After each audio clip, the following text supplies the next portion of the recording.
Now, 3 people have been killed after a gunman opened fire at a shopping mall in Copenhagen. Danish police have arrested a 22-year-old man in connection with the shooting. For more on this, we're joined by Nikolaj Skydsgaard, Reuters reporter in Copenhagen. Nikolaj, can you tell us what do we know at this stage about this awful incident?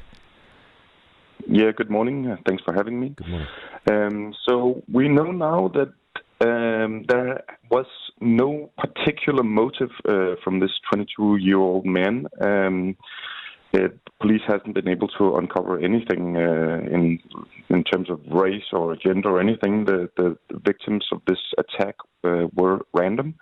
We also know that among those critically wounded are 2 Swedish citizens, and one of the 3 killed was a Russian man who was residing in Denmark. That's one of the things that just came out this morning at a press briefing from the Copenhagen police. So, as of now, no motive for why the shooting took place? No. So yesterday they weren't able to rule out whether this was an act of terror, but they have nothing today after an intense night of investigation to support that this was an act of terror now. So he's going to be put in front of a judge later today, and he's going to be charged with manslaughter for now. So that's what they have on him. Nikolaj, some such shootings, I imagine, are they very rare in Denmark?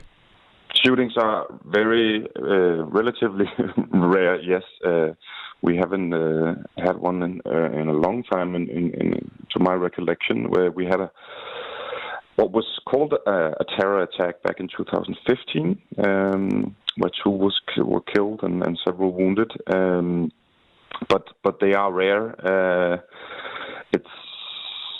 Which also sort of exacerbates the cruelty of this and the shock that hits a country that is so peaceful otherwise. And it also comes amid a time where the whole country was celebrating that it had just hosted the first 3 stages of the Tour de France cycle race. There's just been a major music festival, Roskilde Festival, Northern Europe's biggest festival, which had just ended as well. So it was a very sad end to an otherwise very joyous week.